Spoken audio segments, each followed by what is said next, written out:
បាទសួស្តីបងប្អូនអរគ្នាថ្ងៃនេះខ្ញុំសូមធ្វើការសង្ខេបអត្ថបទជូនបងប្អូនបន្ថែមទៀតថ្ងៃនេះខ្ញុំលើកឡើង7ចំណុចដើម្បីស្វែងយល់និងស្គាល់ពីខ្លួនឯងអញ្ចឹងទាំងអស់ហ្នឹងគឺមាន7ចំណុចជាចំណុចទូទៅដើម្បីស្គាល់ខ្លួនឯងកាន់តែច្បាស់អ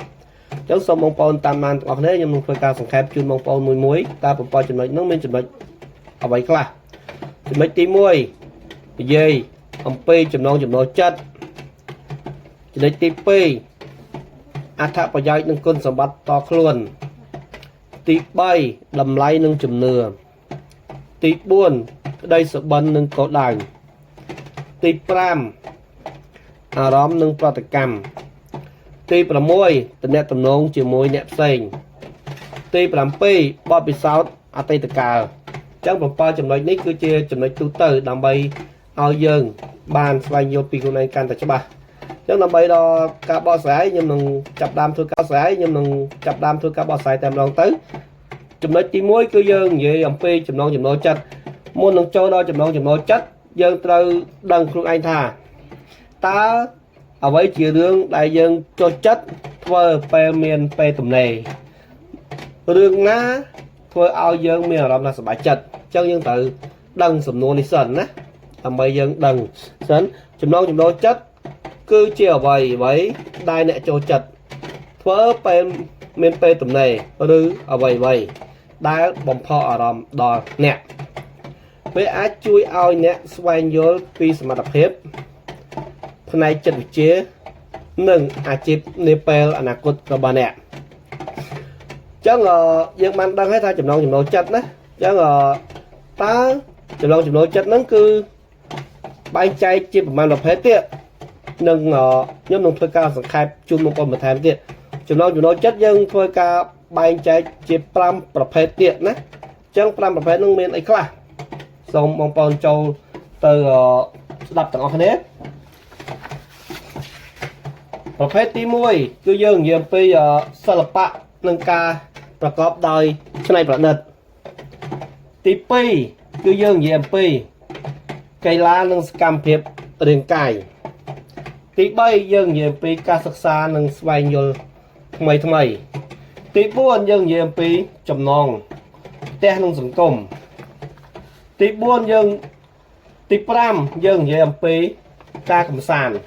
ញ្ចឹងទាំង5ចំណុចហ្នឹងគឺជាចំណងចំណូលចិត្តរបស់មនុស្សទូទៅណាអញ្ចឹងទី1គឺជាប្រភេទចំណងចំណូលចិត្តផ្នែកខាងសិល្បៈនិងការប្រកបដោយច្នៃប្រឌិតផ្នែកសិល្បៈហ្នឹងគឺមានអីខ្លះមានដូចជាការគូររូបសរសេរអត្ថបទឬសរសេរកំណាព្យមានដូចជាបន្តទៀតបទភ្លេងឬច្រៀងថតរូបឬក៏ជាវីដេអូណាហ្នឹងហើយគឺជាចំណងចំណូលចិត្តផ្នែកសិល្បៈអញ្ចឹងចំណងចំណូលចិត្តទី2ផ្នែកកីឡានិងសកម្មភាពខាងរាងកាយគឺមានអីបន្តទៀតផ្នែកកីឡានិងសកម្មភាពផ្នែករាងកាយគឺមានដូចជាលេងបាល់ទាត់បាល់ទះបាល់បោះវាយកូនកោជាដើមអញ្ចឹងទៅជិះកង់ឬក៏ដើរលេងដើរឡើងភ្នំអញ្ចឹងទៅហាត់ប្រាណឬក៏លេងយូហ្គាអញ្ចឹងទៅនឹងក៏ជាចំណងចំណូលចិត្តផ្នែកកីឡាដែរឲ្យតែតកតងជាមួយនឹងកីឡាគឺជាចំណងចំណូលចិត្តផ្នែកកីឡានិងសកម្មភាពខាងរាងកាយអញ្ចឹងចំណុចទី3ក៏ជាចំណងចំណូលចិត្តដែរចំណុចទី3គឺយើងនិយាយពីការសិក្សានិងស្វែងយល់ថ្មីការសិក្សានិងស្វែងយល់ថ្មីហ្នឹងគឺវាពាក់ព័ន្ធជាមួយចំណងចំណូលចិត្តអីខ្លះដូចជាការអានសៀវភៅការរៀនភាសាថ្មីស្វែងយល់បច្ចេកវិទ្យាថ្មីនឹងក៏ជាចំណងចំណូលចិត្តតាក់ទងជាមួយនឹងការសិក្សានិងស្វែងយល់ដែរអញ្ចឹង3ចំណុចនេះយើងបានរៀបរាប់រួចហើយអញ្ចឹងយើងចូលដល់ចំណុចទី4ចំណុចទី4ចំណងចំណូលចិត្តចំណងផ្ទះនិងសង្គមតើផ្ទះនិងសង្គមគឺចំណងចំណូលចិត្តយ៉ាងម៉េចដូចជាស្រឡាញ់ដីចម្ការដាំដុះដំណាំអញ្ចឹងទៅណាហើយផ្ទះនឹងយ៉ាងម៉េចគឺមានដូចជាចម្អិនម្ហូបធ្វើអីចឹងទៅណាជួយសហគមន៍ឬសកម្មភាពស្ម័គ្រចិត្តផ្សេងហ្នឹងក៏ជាចំណងចំណូលចិត្តផ្នែកសង្គមដែរអញ្ចឹងផ្នែកទី4យើងបានប្រាប់ហើយចំណងចំណូលចិត្តផ្នែកទី4យើងចូលដល់ចំណងចំណូលចិត្តផ្នែកទី5 គឺយើងនិយាយអំពីការកំសាន្តក៏គឺជាចំណងចំណុចចិត្តមួយដែរការកំសាន្តហ្នឹងគឺមានដូចជាការមើលភាពយន្តឬក៏ការមើលកុនមើលអីហ្នឹងក៏ជាចំណងចំណុចចិត្តដែរឬក៏ការលេងហ្គេមច្រៀងអារម្មណ៍ស្ដាប់តន្ត្រីសត្វតែជាចំណងចំណុចចិត្តផ្នែកកំសាន្តណាអញ្ចឹងបងប្អូនមិនតន់ហើយណាទាំងអស់គ្នាអញ្ចឹងខ្ញុំបានបញ្ចប់នៅចំណុចទី1ដែលយើងនិយាយអំពីចំណងចំណុចចិត្តណាចំណងចំណុចចិត្តបានបញ្ចប់ហើយឥឡូវយើងចូលមកចំណុចទី2យើងនិយាយអំពីអត្ថប្រយោជន៍និងគុណសម្បត្តិផ្ទាល់ខ្លួន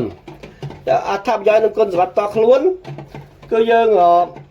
ត្រូវដឹងថាតើអ្នកមានសមត្ថភាពឬជំនាញពិសេសអ្វីខ្លះតើអ្នកតែងតែទទួលសរសើរអំពីអ្វីអញ្ចឹងដើម្បីយើងដឹងថាយើងមានអត្ថប្រយោជន៍គុណសម្បត្តិអ្វីយើងត្រូវមានសំណួរ2សំណួរហ្នឹងណាអញ្ចឹងអត្ថប្រយោជន៍និងគុណសម្បត្តិផ្ទាល់ខ្លួនគឺជាចំណុចល្អឬសមត្ថភាពពិសេសដែលបុគ្គលមានតែបែបបុគ្គលលក្ខណៈឬជំនាញពីធម្មជាតិការស្គាល់អំពីគុណសម្បត្តិផ្ទាល់ខ្លួនអាចជួយឲ្យក្នុងការបង្កើតអនាគតប្រសើរនិងជ្រើសរើសមុខងារឬផ្លូវជីវិតឲ្យសមរម្យអញ្ចឹងចំណុចទី2នេះគឺយើងមានបែងចែកជា4ចំណុចដូចគ្នាតើអត្ថប្រយោជន៍និងគុណសម្បត្តិផ្ទាល់ខ្លួនហ្នឹង4ចំណុចទៅហ្នឹងគឺមានអីខ្លះខ្ញុំនឹងធ្វើការបកស្រាយបន្ថែមទៀតជូនបងប្អូនដើម្បីឲ្យបានដឹងទាំងអស់គ្នា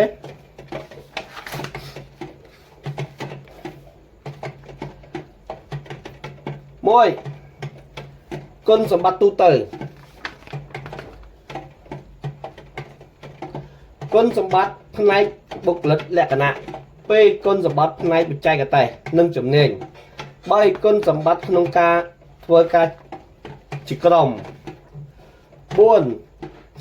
វិធីស្វែងយល់អំពីគុណសម្បត្តិផ្ទាល់ខ្លួនអញ្ចឹងនៅក្នុងចំណុចទី2វាមាន4ចំណុចតូចៗហើយក្នុង4ចំណុចតូចៗគឺមានចំណុចតូចៗបញ្ចូលទៀតអញ្ចឹងខ្ញុំនឹងធ្វើការនិយាយអំពីចំណុចតូចៗគឺយើងនិយាយអំពីប្រភេទគុណសម្បត្តិទូទៅគុណសម្បត្តិផ្នែកបុគ្គលិកលក្ខណៈមានដូចខ្លះ1មានដូចជាមានការទទួលខុសត្រូវមានភាពស្មោះត្រង់មានការអត់ធ្មត់មានភាពជឿជាក់លើខ្លួនឯងឧស្សាហ៍ព្យាយាមកន្លែងហ្នឹងហើយគឺជាគុណសម្បត្តិផ្ទាល់ខ្លួនរបស់យើងដែរណាអញ្ចឹងចំណុចទី1ទី2គុណសម្បត្តិផ្នែកបច្ចេកទេសនិងជំនាញតើគុណសម្បត្តិផ្នែកបច្ចេកទេសនិងជំនាញហ្នឹងគឺមានអីខ្លះតូចនឹងទៀតមានដូចជាជំនាញបច្ចេកវិទ្យាយើងត្រូវចេះកុំព្យូទ័រហើយនិងគ្រឿងបរិក្ខារផ្សេងណាបន្ទាប់មកគឺភាសាបរទេសតើយើងចេះភាសាបរទេសបានប្រហែលភាសាហើយបន្តមកទៀតសមត្ថភាពក្នុងការគ្រប់គ្រងពេលវេលាតើយើងមានសមត្ថភាពក្នុងការគ្រប់គ្រងពេលវេលាច្បាស់លាស់អត់ចេះបែងចែកការងារពេលវេលាណាបានច្បាស់លាស់អត់បន្តមកគំនិតច្នៃប្រឌិតសមត្ថភាពដោះស្រាយបញ្ហាហ្នឹងហើយស្ថិតនៅចូលគុណសម្បត្តិផ្នែកបច្ចេកទេសនិងចំណេញរបស់យើងដែរណាបន្តមកគឺយើងនិយាយពីចំណុចទី3នៅក្នុងនៃអត្ថប្រយោជន៍និងគុណសម្បត្តិផ្ទាល់ខ្លួនដូចគ្នាចំណុចទី3នេះគឺយើងនិយាយពីគុណសម្បត្តិក្នុងការធ្វើការជាក្រុមអញ្ចឹងគុណសម្បត្តិក្នុងការធ្វើការជាក្រុមមានអីខ្លះមានដូចជាសហការល្អជាមួយអ្នកដទៃដឹកនាំបានជួយជំរុញទឹកចិត្តអ្នកដទៃមានទំនាក់ទំនងល្អចេះស្ដាប់បាទអញ្ចឹងវានៅក្នុងចំណុចទី3ហ្នឹងគឺមានប៉ុណ្ណឹងបន្ថែមទៀតអញ្ចឹងខ្ញុំនឹងធ្វើការលើកនិយាយអំពីចំណុចទី4អត្ថប្រយោជន៍និងគុណសម្បត្តិរបស់គុណសម្បត្តិផ្ទាល់ខ្លួនដែលមានជាចំណុចទី4នៅក្នុងហ្នឹងចំណុចទី4គឺយើងនិយាយពីវិធីសាស្ត្រយល់អំពីគុណសម្បត្តិផ្ទាល់ខ្លួនអញ្ចឹងវិធីសាស្ត្រដើម្បីយល់ពីសម្បត្តិផ្ទាល់ខ្លួនអញ្ចឹងយើងត្រូវចេះសួរខ្លួនឯងថាតើអ្វីដែលអ្នកធ្លាប់បានសម្រេចបានល្អអាហ្នឹងហើយយើងថាតើយើងធ្លាប់សម្រេចបានជាការងាររបស់យើងនៅសម្រាប់ជាស្នាដៃរបស់យើងនៅណាយើងដាក់សំណួរខ្លួនឯងថាគុណសម្បត្តិផ្ទាល់ខ្លួនយើងមាននៅបើយើងមានសំណួរហ្នឹងយើងក៏ឆ្លើយចេញណាអញ្ចឹងសំណួរបន្ទាប់យើងត្រូវដឹងថាតើអ្នកបានទទួលសរសើរអំពីរឿងអ្វីជាច្រើនជាងគេ ណាអានឹងក៏គេក៏ជាគុណសម្បត្តិរបស់យើងដែរណាដែលយើងតែងតែសួរណាហើយយើងសួរខ្លួនឯងលើសំណួរថាតើអ្នកមានអារម្មណ៍ជឿជាក់ពេលធ្វើការងារណាមួយតើពេលការងារណាដែលយើងធ្វើថាជឿជាក់នឹងបានជោគជ័យណាតើអ្នកចូលចិត្តដឹកនាំឬធ្វើតាមអត់តែចូលចិត្តដឹកនាំឬក៏ធ្វើតាមអានឹងក៏ចូលចំណុចទី4ដែរវិធីស្វែងយល់អំពីគុណសម្បត្តិផ្ទាល់ខ្លួនបាទអញ្ចឹងខ្ញុំ